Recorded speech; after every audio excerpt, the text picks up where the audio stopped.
لیے گھوم رہا ہے گاڑی کی جو کبھی زندگی میں بلٹ پہ بیٹھے گئی نہیں.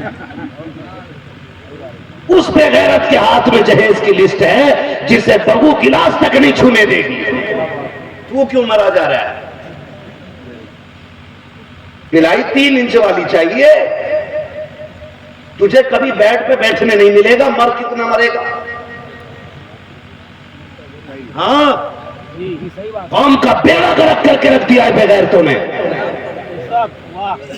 آج کنڈیشن یہ کہ قوم کی بچیوں کے بال سفید ہو گئے اس لیے کہ جہیز دینے کے لیے باپ کے پاس پیسہ نہیں ہے. اور یہ ہر سال گلے میں ہار ڈال کے قیمت لگواتا بیٹے کی.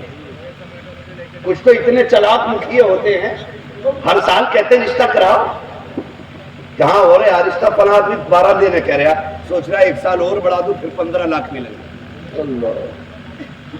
یہ کنڈیشن ہے لوگوں کی. حضرت خدیجۃ الکبریٰ وہ ہیں جن کو ملکہ عرب کہا جاتا ہے.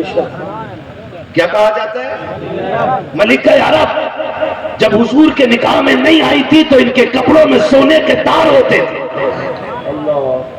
سونے کے تاروں سے بنا ہوا کپڑا پہنتی ہے خدیجہ. لیکن جب حضور کے نکاح میں آ گئی, حضور نے اعلان نبوت کیا تو لوگوں کو ہنسنے کا موقع ملا, کیونکہ مخالف ہو گئے لوگ.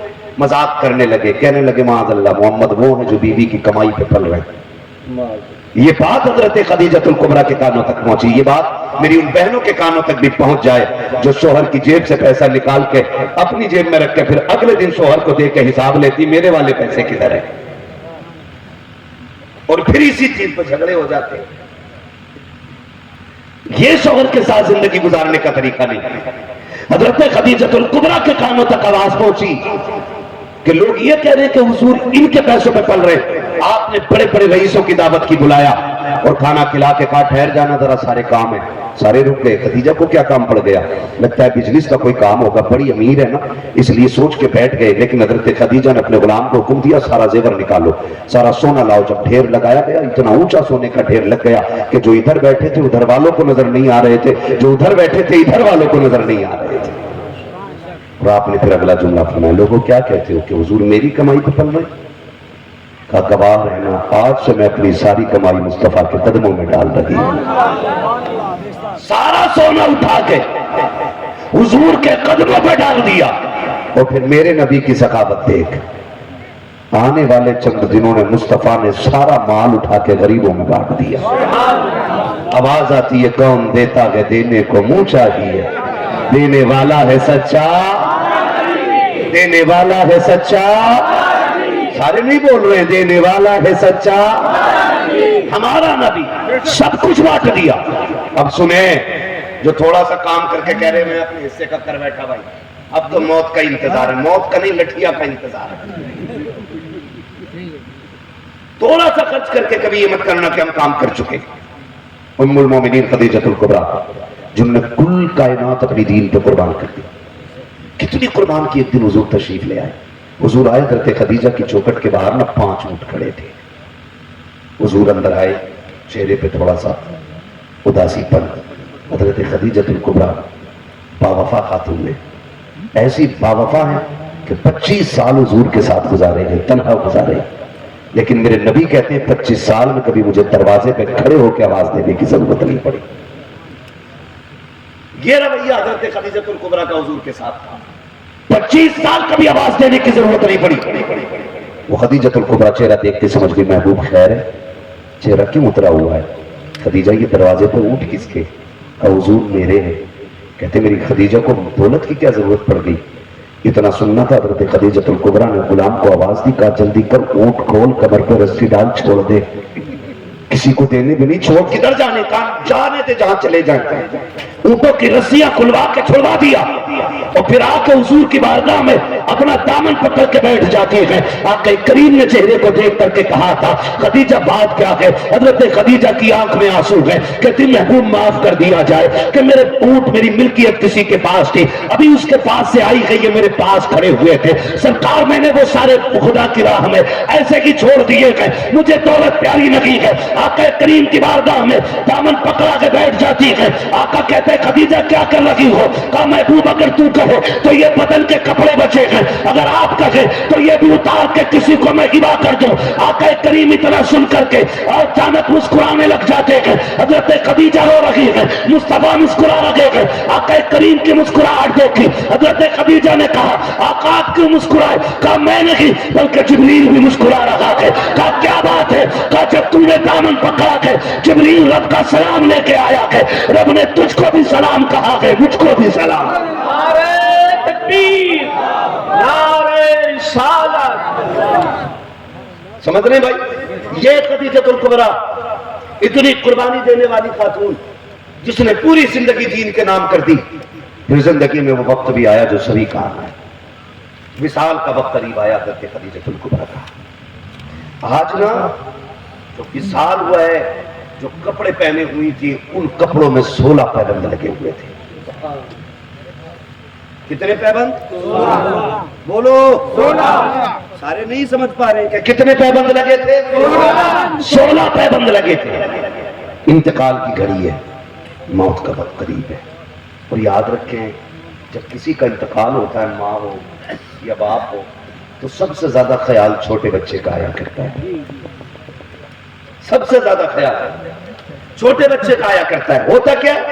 ماں انتقال کرنے لگتی ہے نا تو سارے بیٹوں کو بلاتی ہے، عمر، عرفان، ارمان، ارکان، آؤ بچوں، سب کو بلا کے پاس بٹھا کے کہتی، پھر چھوٹا بچہ جو ہوتا بیٹی ہو یا بیٹا، اس کا ہاتھ پکڑ کے بچوں کے ہاتھ میں دے کے کہتی میں جا رہی ہوں، میرے چھوٹے بچے کا خیال سارے مل کے رکھنا۔ یہ ماں کا دل ہوتا ہے۔ حضرت خدیجہ الکبریٰ کے وصال کا وقت آیا نا، سنا بہت غور سے، وصال کا وقت آیا نا، آپ نے آواز دی یا فاطمہ، یا فاطمہ، کیونکہ سیدہ کائنات سب سے چھوٹی بیٹی حضرت خدیجہ الکبریٰ کی ہے۔ حضرت خدیجہ الکبریٰ نے حضرت فاطمہ کو آواز دیا یا فاطمہ، لبیک یا امی، امی میں حاضر ہوں۔ کیا حکم ہے؟ آ میری بیٹی، میرے قریب آ۔ بلایا اور سینے پر لٹا لیا، لٹا کے اماں کے جملے سنے۔ کتنی باوفا بیوی ہیں حضور کی حضرت خدیجہ۔ کہتی فاطمہ میں جانے والی ہوں، دیکھ بیٹی روز باپ شام کو تھک کے آتے، تبلیغ کا بڑا کام رہتا ہے، میرے بات پریشان نہ کرنا ابا کو۔ حضرت خدیجہ الکبریٰ یہ کہتی گئی، سیدہ رونے لگ گئی۔ جب روئی آپ نے تسلی دی، اور آخر کے جملے جانتے ہو، بات لمبی پڑے گی اگر تفصیل سے بیان کروں۔ بیٹیاں بیٹیاں ہوا کرتی ہیں۔ اگلی بات حضرت خدیجہ الکبریٰ نے کہا تھا فاطمہ بیٹی، کہا جی، کہا اپنے بابا کے پاس چلی جاؤ۔ امی کس لیے؟ کہا ان سے جا کے کہہ دو میرا انتقال ہونا تو مزمل والی چادر میں کفن دے دیا جائے۔ جیسی اتنی بات سنی حضرت خاتون جنت نے آنکھ میں آنسو آ گئے، امی جانے کی بات نہ کریں، میں سب سے چھوٹی ہوں، میری تربیت آپ نے کرنی ہے، مجھے پیار آپ نے دینا ہے، میں آپ کے ساتھ رہتی ہوں، آپ کے بغیر رہنے کا تصور تک نہیں ہے۔ کہا بیٹی وقت کم ہے، جلدی جاؤ۔ خاتون جنت اٹھی ہے، سرکار کمرے کے باہر ہے، آقا کریم کے پاس روتی ہوئی گئی۔ میرے نبی نے بیٹی کی آنکھ میں آنسو دیکھے، سرکار نے گھٹنے زمین پہ رکھے، بازو پھیلائے، فاطمہ خیر تو ہے؟ آپ بیٹی سینے سے لگ، بات کیا ہے؟ کہا ابو جان امی نے بڑی بات کہہ دی ہے، آج برداشت نہیں ہو رہے ہیں ان کے جملے۔ کہا کیا بات ہے بیٹی؟ کہا امی کے پاس تھی، سینے سے لگایا، کہا مجھے امی نے کچھ نصیحت اور وصیت کی ہے، اور آخر میں مجھ سے کہا ہے والد سے جا کے کہو مجھے مزمل والی چادر دے دی جائے۔ میرے آقا کریم نے جب اتنا سنا ہے، کہا بیٹی جاؤ ماں سے جا کے پوچھو اس مزمل والی چادر کی ضرورت کیا پڑ گئی ہے۔ دوڑ کر کے خاتون جنت آئی ہے، امی بتاؤ نا چادر کیوں چاہیے؟ تب حضرت خدیجہ کا جواب سننا، کہتی بیٹی جاؤ جا کے کہہ دینا خدیجہ کی پوری زندگی اسلام پہ گزر گئی ہے، پوری زندگی دین کی خدمت میں گزری ہے، محبوب جو تھا وہ سارا دین پہ دے دیا ہے، لیکن جس کے لیے قربان کیا تھا وہ بڑا بے نیاز ہے، کہیں ایسا نہ ہو میری دولت میرے منہ پہ مار دی جائے، میری ساری جائیداد میرے منہ پہ مار کے اللہ کہے مجھے تیرا خرچ پسند نہیں تھا، مجھے ڈر لگ رہا ہے قبر میں جا رہی ہوں۔ اے فاطمہ میں یہ چاہتی ہوں کہ جب میں قبر میں جاؤں تو مزمل والی چادر میرے ساتھ ہو، اور اگر فرشتے پوچھیں کس کی نوکری کر کے آئی ہے تو میں مصطفیٰ کا نام لوں گی، اور اگر ضمانت کے طور پہ پوچھیں گے تو میں چادر دکھا کے کہوں گی اور لوگوں اس کا پیار بھی لے کے آئی ہوں، اس کی چادر بھی ساتھ لے کے آئی۔ یہ حضرت خدیجہ الکبریٰ نے بیٹی سے کہا۔ جب خاتون جنت نے اتنا سنا، توجہ ہے سارے لوگوں، تھکے تو نہیں ہیں؟ نہیں تھکے نا؟ اللہ خاتون جنت کے صدقے میں سب کی بیٹیوں کے نصیب اچھے فرمائے۔ سب سے مشکل مسئلہ میں آج کی زندگی میں سمجھتا ہوں بیٹیوں کی زندگی کے فیصلے، یہ الگ مسئلہ ہے، مجھے ابھی اس پہ بات نہیں کرنی ہے، میں بس اپنی گفتگو اختتام کی طرف لے کے چلوں۔ آپ سے میری گزارش ہے جتنی دیر سنے محبت سے سنے. ابھی پیچھے والے بھیا تھکے تو نہیں ہے نا؟ تھکا نہیں. سلامت رہے. ذرا سارے کہہ دیں یا رسول اللہ, اور زور سے بولیں یا رسول اللہ. میں حضور کی سیرت کے پہلو رکھ رہا ہوں آپ کے سامنے. دین کتنا مشکل سے ہم تک پہنچا ہے, دین کتنی مشکل سے پہنچا ہے. حضور آ گئے, آ کے آپ کریم نے فرمایا خدیجہ تو نے صرف چادر مانگی ہے, تو نے 25 سال میرے ساتھ ایسے گزارے ہیں, اگر کھال بھی مانگ لیتی تو آج میں اپنی کھال اتار کے دے دیتا. ہاں, اگر کھال بھی مانگ لیتی تو اپنی کھال اتار کے دے دیتا. میں بہن بیٹیوں سے گزارش کروں گا, نکاح کے بعد تمہاری سب سے بڑی دولت تمہارا شوہر ہوتا ہے, اسی کی خوشی کے لیے تمہیں زندگی گزارنی ہے. ماں باپ کے گھر کے فیشن یا میک اپ یا ڈرامے یا تماشوں کے لیے کبھی شوہر کو ناراض کرنے کی ہمت بھی مت کرنا, کوشش نہیں ہمت بھی مت کرنا. تیری شوہر, تیرا شوہر تیری جنت ہے, تیری شوہر کی رضا میں رب کی رضا رکھی گئی ہے. اگر تو شوہر کو راضی کر کے دنیا سے جائے گی تو اللہ جنت کے دروازے کھول کے رکھ دے گا. اگر اس حال میں دنیا سے جائے گی کہ شوہر ناراض ہے تو اللہ جنت کے دروازے بند کر کے رکھ دے گا, کوئی بچانے والا نصیب نہیں ہوگا. شوہر سب سے بڑی دولت ہوتی ہے. آقا کریم کے جملے سے لیے خدیجہ اتنا بڑا احسان کیا کہ تو نے آج صرف چادر مانگ رکھی ہے, اگر کھال بھی مانگتی میں اتار کے دے دیتا. یہ کوئی چھوٹا جملہ نہیں تھا, بہت بڑا جملہ تھا.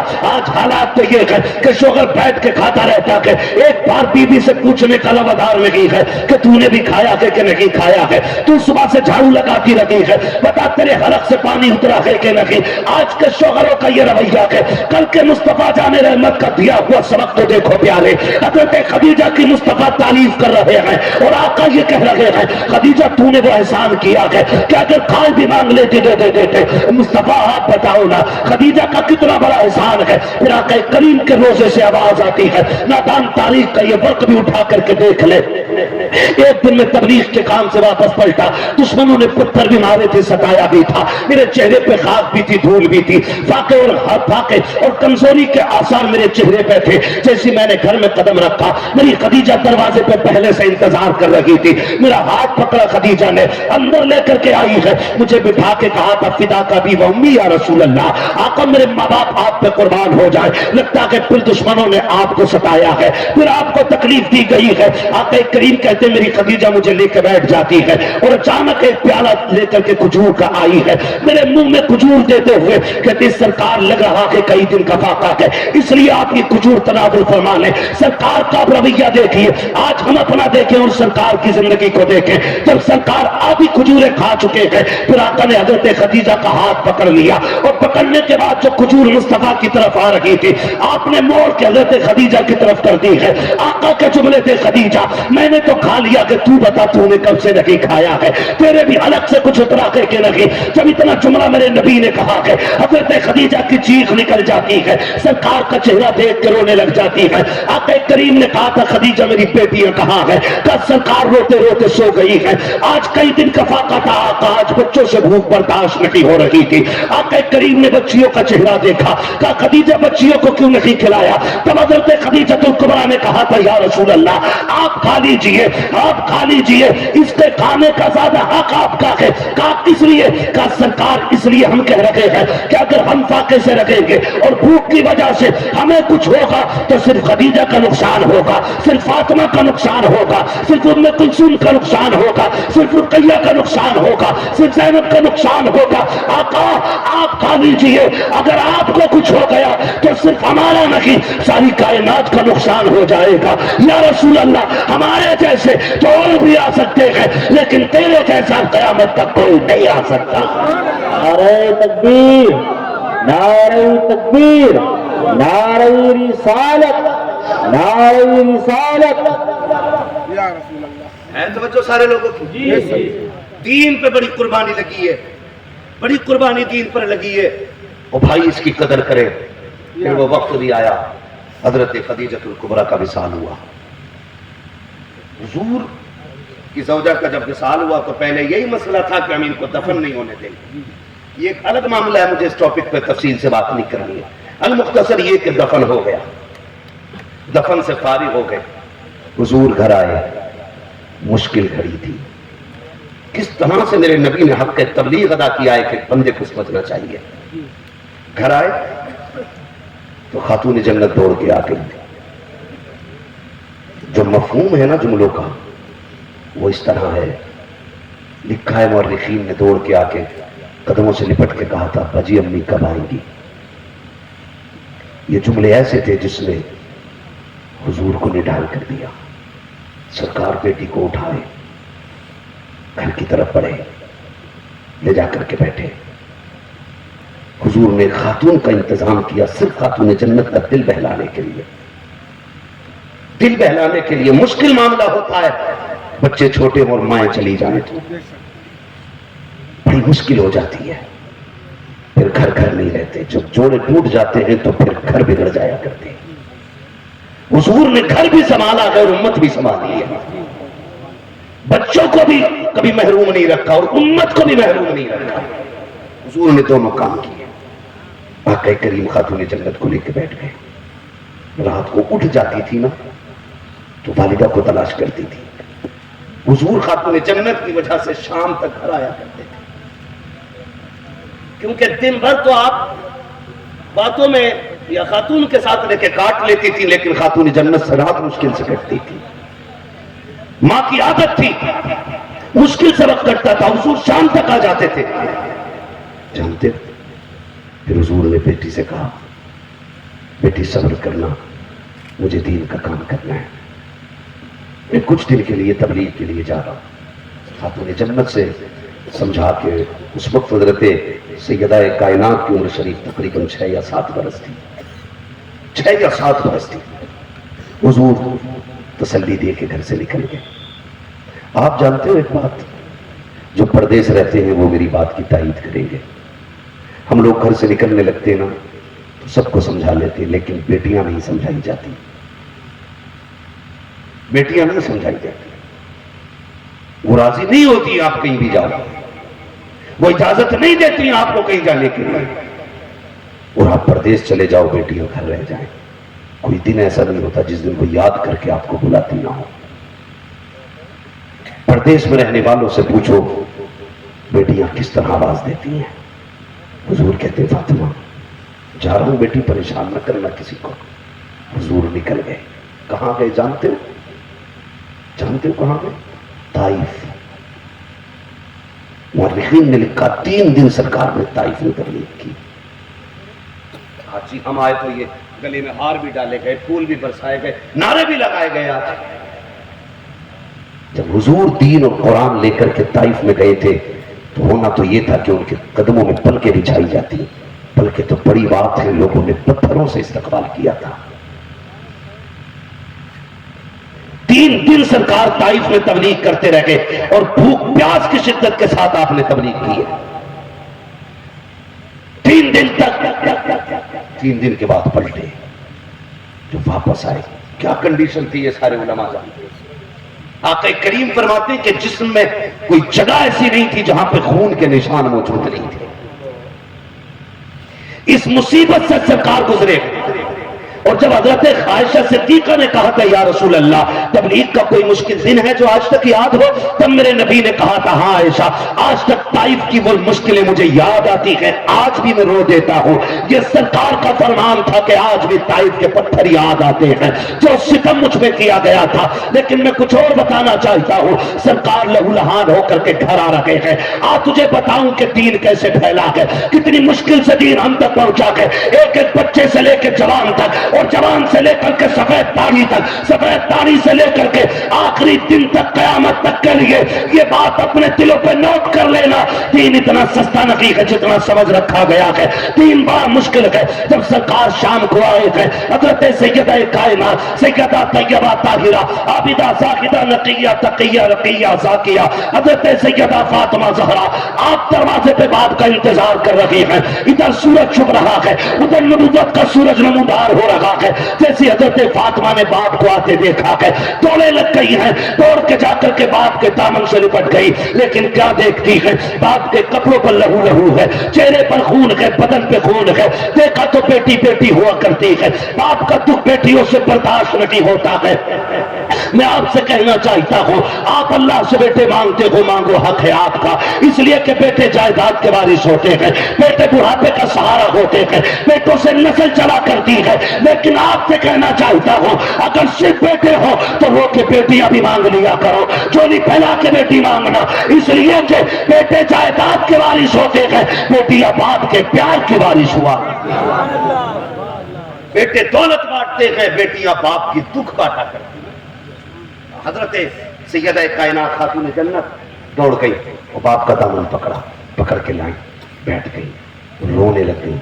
آپ نے نا زخم صاف کیے، زخم صاف کرتے جا رہے۔ سوچ ذرا یار، سوچ ذرا کیا کنڈیشن رہی ہوگی، کیا حالت رہی ہوگی اس وقت، کتنا درد تھا، کوئی اپنا تھا ہی نہیں۔ سب سے بڑی طاقت سرکار کی حضرت خدیجۃ الکبریٰ سے تھی اور حضور کے چچا کے ذریعے تھی۔ اب سارے انتقال کر گئے، اب تو سارے قبرستان جا چکے ہیں، اب تو کوئی مسئلہ ہی نہیں رہ گیا، حضور بھی اکیلے پڑ گئے۔ خاتون جنت کو دیکھو، آپ خاتون جنت کو دیکھو، آئی ایک ایک زخم صاف کیا، وہ زخم صاف کر کے کہنے لگی ابا ایک بات پوچھوں؟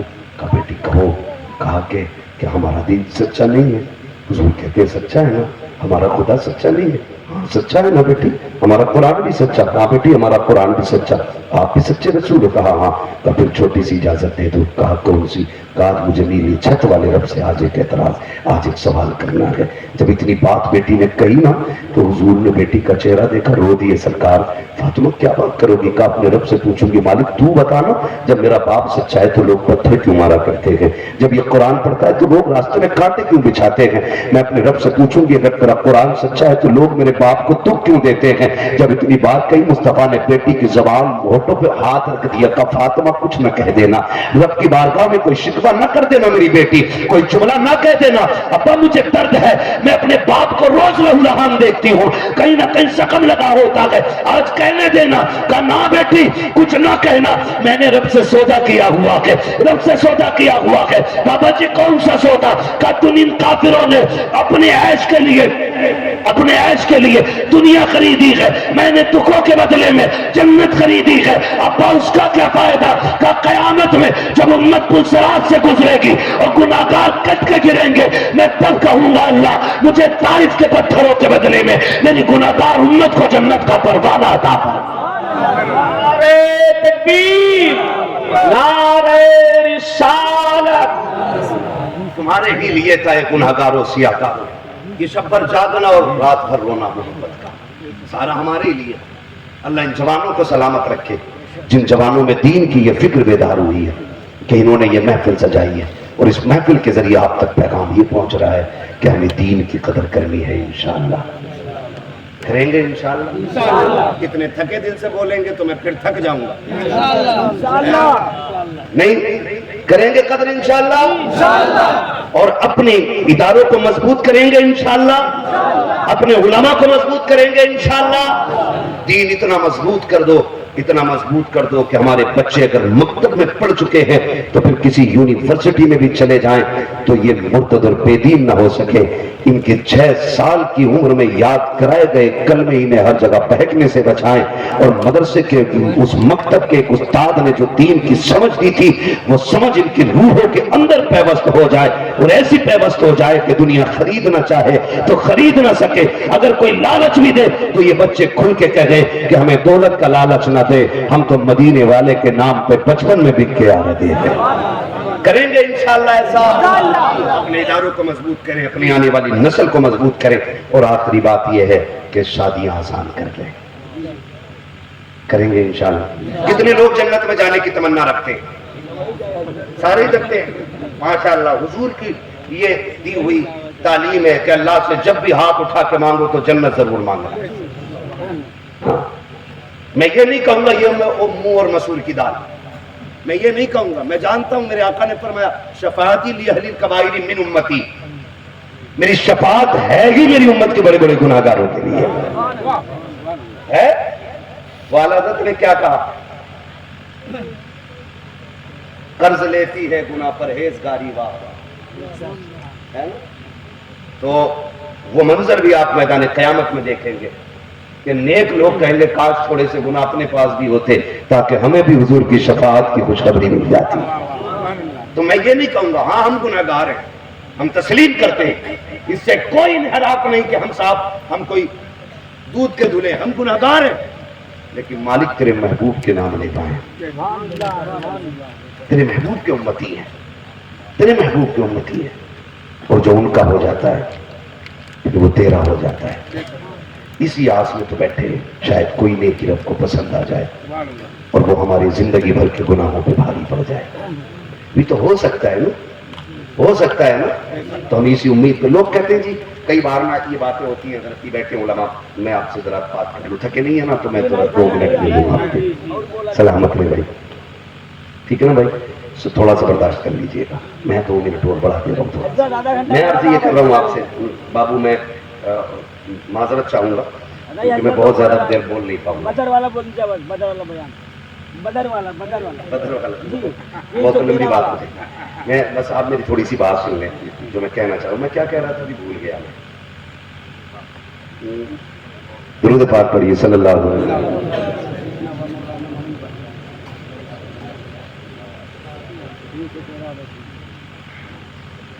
یہ بھی ہوتا ہے نا کہ لوگ جلسوں میں آ کے یہ کہتے ہیں جی یہ جو پٹے ڈالے بیٹھے ہیں آج کتنے بڑے امام بن رہے ہیں, آج سارا ٹھیکہ جنت کا انہوں نے ہی لے رکھا ہے.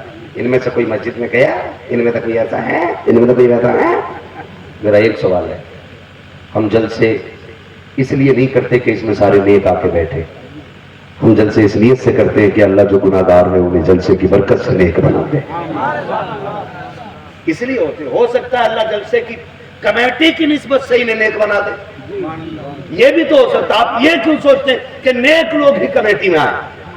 یہ بھی تو ہو سکتا ہے کمیٹی میں آنے کے بعد اللہ نیک بنا دے. اس کے خزانے میں کمی تھوڑی ہے.